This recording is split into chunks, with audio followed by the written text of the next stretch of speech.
എന്താ ഈ കാണുന്ന ഒരു ഓട്ടോ ആണ് എസ് കെ. എന്താ ഈ ഓട്ടോ അശോകൻ എന്നൊരു പാവം ചേട്ടൻ്റെ ഓട്ടോ ആണ്, നമ്മൾ കണ്ടായിരുന്നു. അപ്പോൾ അദ്ദേഹം ലോണൊക്കെ എടുത്ത് ഒരു ജീവിതോപാധിക്ക് വേണ്ടി വാങ്ങിയ ഓട്ടോ ആണ് എസ് കെ. ആ ഓട്ടോയുടെ കിടപ്പ് കണ്ട് അദ്ദേഹം സജലങ്ങളായ മിഴികളോടെ നിൽക്കുന്നുണ്ട് രാവിലെ. അങ്ങനെ ഇത്തരത്തിൽ ഇതൊക്കെ നമുക്ക് ഈ ഘട്ടത്തിൽ പറയേണ്ടതല്ലെങ്കിൽ കൂടിയും, അല്ലെങ്കിൽ നമ്മുടെ ഇത്തരം മരണനിരക്ക് ഇത്രത്തോളം രൂക്ഷമായി വരുമ്പോൾ ഇപ്പോൾ ശ്രദ്ധിക്കേണ്ടതല്ലെങ്കിൽ കൂടിയും ഉറപ്പായും റീബിൽഡ് വയനാട് അല്ലെങ്കിൽ റീബിൽഡ് ചൂരൽമല എന്നൊരു പദ്ധതി വരുമ്പോൾ ഉറപ്പായും ഇതൊക്കെ പരിഗണിക്കേണ്ട ഘടകങ്ങളാണ്. എസ് കെ നേരത്തെ എസ് കെ പറയുന്നത് പോലെ അതിനൊക്കെയുള്ള ഇപ്പോഴത്തെ പ്രയോറിറ്റി മരണസംഖ്യ ഇങ്ങനെ വല്ലാതെ കുത്തനെ ഉയരുന്നു. അത് ഏത് അളവ് വരെ എത്രത്തോളം പോകും എന്നിപ്പോഴും നമുക്കറിയാത്ത ഒരു സാഹചര്യം ഉണ്ടാകുന്നു. അതോടൊപ്പം തന്നെയാണ് ഈ കാണാതായവരുടെ ലിസ്റ്റിനെ കുറിച്ചുള്ള ഇപ്പോഴും ഒരു ക്ലാരിറ്റി ഇല്ലായ്മ. അതിനുവേണ്ടിയുള്ള മേപ്പാടി പഞ്ചായത്ത് അധികൃതരും ആശാ വർക്കർമാരും ഫീൽഡ് വർക്കൊക്കെ നടത്തി വളരെ സജീവമായിട്ടുള്ള ഒരു കണക്ക് ഉണ്ടാക്കൽ അല്ലെങ്കിൽ ഒരു കണക്ക് കൃത്യമായ സ്ഥിരീകരണം ഈ ദിവസങ്ങളിൽ വളരെ കൃത്യമായി തന്നെ നടക്കും എന്നാണ് പ്രതീക്ഷിക്കേണ്ടത്. അതിന് പ്രധാനമാണ് നേരത്തെ നമ്മൾ പറഞ്ഞ റീബിൽഡ് വയനാട് എന്ന് പറയുമ്പോൾ എത്ര വീടുകൾ നശിച്ചു എന്ന് കൃത്യമായ കണക്കുകൾ എന്തായാലും ഉണ്ടാവണം. അത് കഴിഞ്ഞ് എത്ര ആളുകളെ മിസ്സിംഗ് ആണ് എന്നുള്ള കൃത്യമായ കണക്കുകൾ ഉണ്ടാവണം. അത് റീബിൽഡ് മേഖലയ്ക്കും അവർക്ക് സഹായം കിട്ടുന്നതിനൊക്കെ അതിപ്രധാനമാണ്. അതിന് പ്രധാനപ്പെട്ട ഒരു കാരണം സ്കേൻ ഈ മിസ്സിംഗ് എന്ന പട്ടികയിലുള്ള ആൾക്കാർക്ക് നഷ്ടപരിഹാരം കൊടുക്കാനുള്ള നിയമവ്യവസ്ഥ തൽക്കാലം നമുക്കില്ല. പക്ഷെ അത് ചില ഘട്ടങ്ങളിൽ പോലുള്ള ചില ഘട്ടങ്ങളിൽ അതിനോട് ഇളവുണ്ടായിട്ടുണ്ട്. അത്തരം ഇളവ് അടിയന്തരമായി വേണം എന്നിവർ പറയുന്നുണ്ട്. മാത്രമല്ല മന്ത്രിമാരും പറയുന്നുണ്ട്. എസ് കെ ഒരുപക്ഷെ ഇവിടുത്തെ ഒരു പ്രദേശവാസിയോട് സംസാരിക്കുമ്പോൾ അദ്ദേഹം ഭയന്ന് പറഞ്ഞത് കേരളത്തിൽ ഇതുവരെയുള്ള ദുരന്ത ചരിത്രത്തിൽ ഏറ്റവും കൂടുതൽ ആളുകൾ ഒരുപക്ഷെ മിസ്സിംഗ് എന്ന് രേഖപ്പെടുത്തുന്ന ഒരു ദുരന്തം ഇതാകും എന്ന് അദ്ദേഹം പറഞ്ഞു. ഞാൻ പറഞ്ഞ അങ്ങനെയൊന്നും അല്ല എന്നാൽ അദ്ദേഹം ഒരു നിരാശയിൽ നിന്ന് പറയുന്നതാണ് സ്കേൻ. ഞാൻ പറഞ്ഞ അങ്ങനെയൊന്നും അല്ല, പരമാവധി ആളുകളെ കണ്ടെത്തും എന്ന് അദ്ദേഹത്തെ സമാധാനിപ്പിച്ചെങ്കിലും ഓർക്കണം എസ്കേൻ ഇപ്പോഴും 180 എന്നുള്ളതാണ് സർക്കാർ കണക്ക്. അതിന്റെ 10 മടങ്ങ് കണക്കുകളാണ് ഇവിടുത്തെ പ്രദേശവാസികൾ പറയുന്നത്. ശരിയാണ്, ഒരു മഹാദുരന്തത്തിൽ കാണാതെ എല്ലാവരെയും കണ്ടെത്താൻ കഴിയില്ല എന്ന് പറയുമ്പോൾ പോലും ഇത് വലിയ കണക്കാണ് എസ്കേൻ. ആ കണക്കിന് മറുപടി എന്തായാലും കൊടുത്തേ മതിയാവുള്ളൂ. ഇന്നലെയൊക്കെ ഇപ്പോൾ നമ്മൾ കണ്ടതാണ്, ആരും തിരിച്ചറിയാൻ കഴിയാതെ 8 പേർ മണ്ണോട് മണ്ണ് ചേർന്ന കാഴ്ച നമ്മൾ ഇന്നലെ വേദനയോടെ കണ്ടു. അതിന്റെ തുടർച്ചയിൽ തിരിച്ചറിയാത്ത കൂടുതൽ മൃതദേഹങ്ങൾ ഇന്നതായിപ്പോൾ സംസ്കരിക്കാൻ പോകുന്നു. ഒരുപാട് ബന്ധുക്കൾ തങ്ങളുടെ ഉറ്റവർ മകനും മകളും അച്ഛനും അമ്മയും ഒക്കെ എവിടെയാണ്, അവർ ജീവനോടെ ഉണ്ടോ മരിച്ചിട്ടുണ്ടോ? നമ്മൾ ഇന്നലെ മേപ്പാടി ക്യാമ്പിലൊക്കെ പോയതാണ് സ്കാൻ. അവരുടെയൊക്കെ നമുക്ക് അവിടെ നിന്ന് നമ്മളൊരു നോർമൽ മനസ്സോടെ അവിടെ നിൽക്കുക നമുക്ക് സാധ്യമല്ല. ഉറപ്പായും അത് കേൾക്കുമ്പോൾ നമുക്ക് പോലും വല്ലാതെ വലിയ കരച്ചിൽ വരുന്നൊരു സാഹചര്യം മേപ്പാടി ക്യാമ്പിൽ അവരുടെ അനുഭവങ്ങൾ കേൾക്കുമ്പോഴുണ്ട്. വീട് നഷ്ടപ്പെട്ടവരാണ്. അതിലൊരാൾ വന്ന് സ്കാൻ എന്നോട് പറയുന്നുണ്ടായിരുന്നു, ഹാഷ്മി സ്കാനൊക്കെ കാണണമെന്ന് ഞങ്ങൾക്ക് വലിയ ആഗ്രഹമുണ്ട്, പക്ഷേ ഇതുപോലൊരു വല്ലാത്ത ഗതികെട്ട അവസ്ഥയിലാണല്ലോ നിങ്ങളെ കാണേണ്ടി വന്നതെന്ന് പറഞ്ഞ് കെട്ടിപ്പിടിച്ചു ഒരാൾ. അങ്ങനെ വല്ലാത്ത ദുരനുഭവങ്ങൾ അവിടെ കാണേണ്ടി വന്നു. അതിലേറ്റവും പ്രധാനം വീടും കിടപ്പാടവും ആയുഷ്കാലത്തിന് സമ്പാദ്യം നഷ്ടപ്പെട്ടത് മാത്രമല്ല, അതിൽ പ്രധാനം തങ്ങളുടെ ഉറ്റവർ എവിടെയാണ്, അവർ ആദ്യ കൺസേൺ എല്ലാം നഷ്ടപ്പെട്ടതിൽ മാത്രമല്ല, തങ്ങളുടെ ഉറ്റവർ ജീവനോടെ ഉണ്ടോ, അവർക്ക് ഒരു നിത്യശാന്തിക്കായുള്ള ഒരു സമാധാന യാത്ര കൊടുക്കാൻ കഴിയുമോ എന്നൊക്കെയുള്ള വലിയ ആശങ്ക വലിയ ആശങ്ക എന്നല്ല പറയേണ്ട, വലിയ വലിയ സമാനതകളില്ലാത്ത വേദന, വിശദീകരിക്കാൻ കഴിയാത്ത വേദന ഉള്ള ഒരുപാട് മനുഷ്യരെ നമ്മൾ ഈ ക്യാമ്പുകളിൽ കാണുന്നുണ്ട്. അപ്പോൾ അതിനൊക്കെ മറുപടി കൊടുത്തേ മതിയാവുള്ളൂ. മറുപടി കൊടുക്കാൻ നമ്മുടെ സിസ്റ്റം ബാധ്യസ്ഥമാണ്.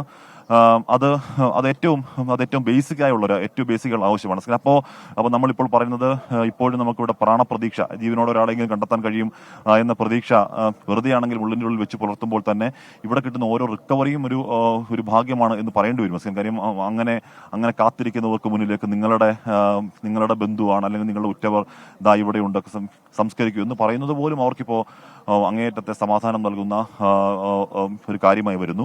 അതുകൊണ്ട് തിരച്ചിൽ പരമാവധി തുടരാനാണ് തീരുമാനം. അവസാനത്തെ റിക്കവറി സാധ്യമെങ്കിൽ അതുകൂടി നിർത്തിയിട്ടേ അവസാനിപ്പിക്കൂ എന്നൊക്കെ പറയുമ്പോൾ പോലും നമ്മൾ ഇന്നലെ കണ്ടതാണ് ഈ മുണ്ടക്കൈ പുഞ്ചിരിമട്ട മേഖലകളിൽ ഇന്നലെ ഒരു റിക്കവറി പോലും ഉണ്ടായില്ല. ഇപ്പോൾ അതുകൊണ്ടാണ് ഈ ചൂരൽമലയിലേക്ക് അത് കേന്ദ്രീകരിക്കപ്പെടുന്നത്. ചൂരൽമലയിൽ നിന്ന് ഇപ്പോൾ സിഗ്നൽ പരിശോധനകളൊക്കെ എന്തെങ്കിലുമൊക്കെ കിട്ടുമോ കാണുമോ എന്നതൊക്കെ കണ്ടറിയേണ്ട കാര്യവുമാണ്. എന്തായാലും ചാലിയാർ പുഴയോരത്ത് ഇപ്പോഴും അങ്ങനെ റിക്കവറിക്ക് പോസിബിലിറ്റി ഉണ്ട് എന്നതിനാണ് ഇന്നലെ 2 മൃതദേഹങ്ങളും കുറേയധികം ഹാഷ്മി താജ് ഇബ്രാഹിമാണ് നമുക്കൊപ്പം ചേർന്നത്. ഹാഷ്മിയുടെ റിപ്പോർട്ടിൽ നിങ്ങൾ ചെളിയിൽ പൊതിഞ്ഞു കിടക്കുന്ന ഒരു ഓട്ടോറിക്ഷ കണ്ടില്ല? നമ്മുടെ അശോകൻ ചേട്ടൻ്റെ ഓട്ടോറിക്ഷയാണ്. അശോകൻ ചേട്ടൻ ഇപ്പോൾ ഷഹദ് റഹ്മാനൊപ്പം ഉണ്ടെന്ന് ഞാൻ മനസ്സിലാക്കുന്നു. ഷഹദ് റഹ്മാൻ, യഥാർത്ഥത്തിൽ ഈ ഓട്ടോയുടെ പുരാണം എന്താണ്? സ്കാൻ ഹാഷ്മി സൂചിപ്പിച്ച ആ ഓട്ടോ എൻ്റെ വലത്തേ സൈഡിലുണ്ട്. ആ ഓട്ടോയുടെ ഉടമസ്ഥൻ എൻ്റെ ഇടത്തേ സൈഡിലുണ്ട്. അശോകൻ എന്നാണ് അദ്ദേഹത്തിൻ്റെ പേര്. ഈ സംഭവം നടക്കുന്ന ദിവസം അന്ന് നല്ല മഴയായിരുന്നു, കനത്ത മഴയായിരുന്നു. അതുകൊണ്ടാണ് ഈ അശോകൻ ചേട്ടൻ ഈ പാലം കടന്ന് പുഴക്കപ്പുറത്തേക്ക് അന്ന് ഓട്ടോ കൊണ്ടുപോകാതിരുന്നത്. പക്ഷേ നിർഭാഗ്യമെന്ന് പറയട്ടെ, ഇപ്പോൾ ഈ ചളിയിൽ പൂണ്ട് കിടക്കുകയാണ് ഈ ഓട്ടോ. അശോകൻ ചേട്ടൻ ശരിക്കും വന്നിട്ടുണ്ടായത്? സാധാരണ കൊണ്ടുപോകുന്നതല്ലേ അപ്പുറത്തേക്ക്? സാധാരണ ഞാൻ എൻ്റെ വീട്ടിൻ്റെ അവിടെ കൊണ്ടുപോയി നിർത്തലായിരുന്നു വണ്ടി. വീടിൻ്റെ അവിടെ കൊണ്ടുപോയി നിർത്തും. പക്ഷെ അന്ന് പെരും മഴയായതുകൊണ്ട് ആ ചളിയൊക്കെ ആയതുകൊണ്ട് അങ്ങോട്ട് കൊണ്ടുപോകാൻ പറ്റാത്തൊരവസ്ഥ, വഴുക്കലൊക്കെ ആയതുകൊണ്ട് വണ്ടി ഇവിടെ തന്നെ നിർത്തിയിട്ടിട്ട് പോയതാണ്. രാത്രി 11 മണിയായി ഞാൻ ഈ ടൗണിൽ നിന്ന് പോകുമ്പോൾ. അന്ന് രാവിലെ മുതൽ വൈകുന്നേരം വരെ ഈ നമ്മൾ 6 മണിക്ക് ടൗണിൽ വന്നു കഴിഞ്ഞാൽ രാത്രി 10 മണിക്കൊക്കെയാണ് വീട്ടിൽ പോകുക. അന്ന് മഴയായതുകൊണ്ട് ഒരുപാട് ആളുകൾ അവരെ വീടുകളിലേക്ക് പോകണമെന്ന് പറഞ്ഞിട്ട്, കുടുംബക്കാരോടെയൊക്കെ പോകണമെന്ന് പറഞ്ഞിട്ട് ഞാൻ ഒരുപാട് ആൾക്കാരെ കൊണ്ടാക്കിയിട്ട് രാത്രി 11 മണിക്കാണ് ഞാൻ ഇവിടുന്ന് ഓട്ടോ ഇവിടെ നിർത്തിയിട്ട് പോകുന്നത്. അന്ന് കൊണ്ടുപോകാൻ കഴിയാത്തതുകൊണ്ടാണ് ഞാൻ പോയിട്ട് തിരിച്ചു വന്നിട്ട് ഇവിടെ വെച്ചിട്ട് പോയതാണ്. വീടിൻ്റെ അതുവരെ സ്ഥലം വരെ പോയി, പക്ഷേ അങ്ങോട്ട് കടക്കാൻ പറ്റാത്തതുകൊണ്ട് ഞാൻ ഇവിടെ കൊണ്ടുവന്ന് നിർത്തിയിട്ട് പോയതാണ് ഈ വണ്ടി.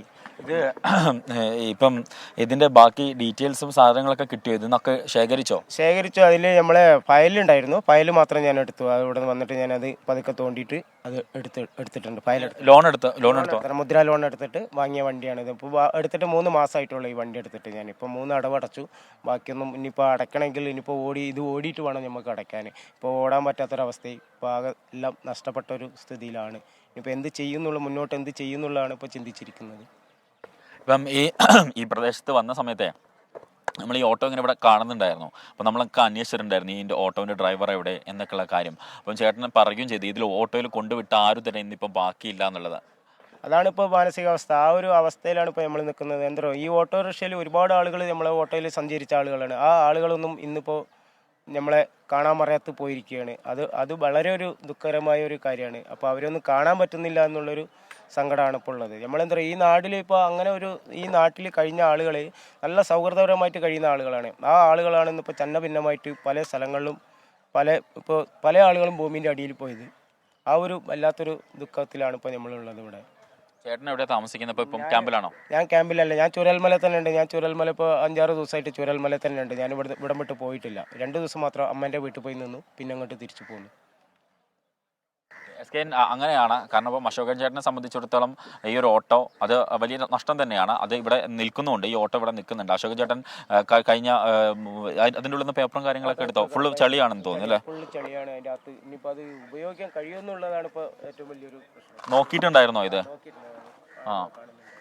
ഇതിൻ്റെ ഉള്ളിൽ മുഴുവൻ ചളി നിറഞ്ഞിരിക്കുകയാണ്. ഇതിൽ നിന്ന് അദ്ദേഹം ഇതിൻ്റെ പേപ്പറും കാര്യങ്ങളൊക്കെ കൊണ്ടുപോയി. കാരണം അദ്ദേഹം ഇത് ലോൺ എടുത്തതാണ്. ഇപ്പോൾ 3 മാസത്തെ അടവ് പൂർത്തിയാക്കിയിട്ടുള്ളൂ. ഇനി ബാക്കി അടയ്ക്കണം. മാസം 7,000 രൂപ വെച്ചിട്ടല്ല ചേട്ടാ? 7,000 രൂപ അടയ്ക്കണം മാസം. മൊത്തമായിട്ട് എത്ര രൂപ? മൊത്തം 3 ലക്ഷം രൂപയാണ്. 3 ലക്ഷമാണ് ലോണ് തന്നത്. പിന്നെ അതിൻ്റെ പലിശയും കാര്യങ്ങളൊക്കെ വരുമ്പോൾ ഏകദേശം ഒരു 4 ലക്ഷം റുപ്യ 5 ലക്ഷം റുപ്യൻ്റെ അടുത്ത് വരും. അപ്പോൾ മാസം 5 വർഷം അടയ്ക്കണം. അവിടെ അറിയിച്ചോ? അതിന്റെ ഓഫീസിൽ അറിയിച്ചോ? ഓഫീസിൽ അറിയിച്ചിട്ടുണ്ട്. കമ്പനിയിൽ അറിയിച്ചിട്ടുണ്ട്. ഇൻഷുറുകാർ എടുത്തിട്ട് ഫോൺ ചെയ്തിട്ട് എടുക്കുന്നില്ല. ഇപ്പൊ ഒന്നും കൂടി വിളിച്ചു നോക്കണം, അവരെ വിളിച്ച് കാര്യങ്ങൾ ചെയ്യണം. അങ്ങനെയാണ്. കാരണം അദ്ദേഹത്തെ സംബന്ധിച്ചിടത്തോളം ഇപ്പൊ നമ്മുടെ അശോകൻ ചേട്ടനോട് ഒരു സന്തോഷ കാര്യം പറഞ്ഞേക്കൂ. അദ്ദേഹത്തിന് ഓട്ടോറിക്ഷ വാങ്ങാൻ വേണ്ടി 2 ലക്ഷം രൂപ നമ്മുടെ അമേരിക്കൻ പ്രതിനിധി മധു കൊട്ടാരക്കര നൽകാമെന്ന് പറഞ്ഞിട്ടുണ്ട്. ഇപ്പം ജസ്റ്റ് ഫോണിൽ പറഞ്ഞതേ ഉള്ളൂ. അതിൻ്റെ വിശദവിവരങ്ങൾ ഉടനെ തന്നെ കിട്ടും. അപ്പോൾ 2 ലക്ഷം രൂപ അശോകൻ ചേട്ടന് മധു കൊട്ടാരക്കര കൊടുക്കും. അതല്ല അതിൻ്റെ കൂടെ ഒരു അല്പസ്വല്പം പൈസയും കൂടെ ആവശ്യം വന്നാലും മധു കൊട്ടാരക്കരെ കൊണ്ട് ഞാൻ കൊടുപ്പിക്കും. അങ്ങനെ വേണമല്ലോ നമ്മൾ അമേരിക്കരെ ഡീൽ ചെയ്യാൻ. ഓക്കെ, അവർക്ക് സ്നേഹം കൊണ്ട് നമ്മൾ ഒരു പണിഷ്മെൻറ്റ് കൊടുക്കണ്ടേ? ഓക്കെ, എന്തായാലും ഷഹദെ അദ്ദേഹത്തോട് അശോകൻ ചേട്ടനോടൊന്ന് പറഞ്ഞേക്കൂ. ഒരു കാര്യം അതെ എസ് കെ, ഒരു കാര്യം ചെയ്യാം. ഞാൻ തന്നെ അദ്ദേഹത്തിന് ഫോൺ ഹാൻഡ് ഓവർ ചെയ്യാം. സാർ തന്നെ പറയുന്നതായിരിക്കും ഒരു പക്ഷേ എനിക്ക് തോന്നുന്നത് നല്ലത്. ഓക്കെ എസ് കെ ആണ് എന്തോ പറയുന്നുണ്ട്. അശോകൻ ചേട്ടൻ്റെ വേദന നമുക്ക് മനസ്സിലായി. അശോകൻ ചേട്ടാ, ഇത് കേട്ടുകൊണ്ടിരുന്ന നമ്മുടെ അമേരിക്കയിലെ പ്രതിനിധി മധു കൊട്ടാരക്കര താങ്കൾക്ക് 2 ലക്ഷം രൂപ ഉടനെ നൽകാമെന്ന് പറഞ്ഞിട്ടുണ്ട്. മാത്രമല്ല, താങ്കൾക്ക് എന്തെങ്കിലും അത്യാവശ്യമുണ്ടെങ്കിൽ അതും മധു കൊട്ടാരക്കര പരിഹരിക്കും. സന്തോഷമായോ താങ്കൾക്ക്? ആയിക്കോട്ടെ, സന്തോഷമായി. അത് മാത്രമല്ല, താങ്കൾ വിഷമിക്കേണ്ട, താങ്കളോടൊപ്പം 24 ഉണ്ടാകും. ഉറ്റവരും ഉടയവരൊക്കെ മണ്ണിന്റെ അടിയിലാണ് ഇപ്പോൾ. അതാണ് എനിക്കറിയാം, താങ്കളുടെ വേദന നമുക്കറിയാം. എന്തായാലും താങ്കളോടൊപ്പം നമ്മൾ ഉണ്ടാകും. എനിക്കൊരു കാര്യം എനിക്കൊരു കാര്യം പറയാനുള്ളത്, ഇവിടെ നമ്മളെ ഈ നാട്ടിലുള്ള ആളുകളെയൊക്കെ ഇനി വേറൊരു സ്ഥലത്തേക്ക് മാറ്റി പാർപ്പിക്കുമ്പോൾ എല്ലാവരെയും ഒരേ സ്ഥലത്തേക്ക് മാറ്റി പാർപ്പിക്കണം എന്നാണ് എനിക്ക് പറയാനുള്ളത്. എന്താ മറ്റുള്ള എല്ലാവരെയും ചന്ന ഭിന്നമാക്കിയിട്ട് പല സ്ഥലങ്ങളിലും കൊണ്ട് ആക്കി കഴിഞ്ഞാൽ ഞങ്ങളെ ഇവിടെയുള്ള ആ ഒരു സൗഹൃദം, ആ ഒരു കുടുംബ ബന്ധങ്ങൾ ഒന്നും ഇല്ലാതാവും. അപ്പോൾ അതുകൊണ്ട് അശോകൻ ചേട്ടാ, തീർച്ചയായിട്ടും സംസ്ഥാന സർക്കാർ ഒരു വലിയ ടൗൺഷിപ്പാണ് ആലോചിക്കുന്നത്. മാത്രമല്ല സർക്കാരിൽ നമ്മുടെ അഭിപ്രായങ്ങൾ പറയാം. തീർച്ചയായിട്ടും വലിയൊരു ടൗൺഷിപ്പ് വരുമ്പോൾ ഈ ഉറ്റവരും ഉടയവരും ബന്ധുക്കളും സുഹൃത്തുക്കളും നമ്മുടെ പരിചയക്കാരും ഒക്കെ വളരെ വിദൂരങ്ങളിലേക്ക് മാറിപ്പോകാതിരിക്കാൻ പരമാവധി നമുക്ക് ശ്രദ്ധിക്കാം. അശോകൻ ചേട്ടൻ വിഷമിക്കേണ്ട. എന്തായാലും ഇത്രയധികം ആൾക്കാരെ നഷ്ടമായ മനുഷ്യർക്ക് കൂടുതൽ വേദന ഉണ്ടാക്കാൻ ഒരു സർക്കാരും ശ്രമിക്കില്ല. താങ്കൾക്കത് വിശ്വസിക്കാം. Okay, thank you Shahadar Rahman.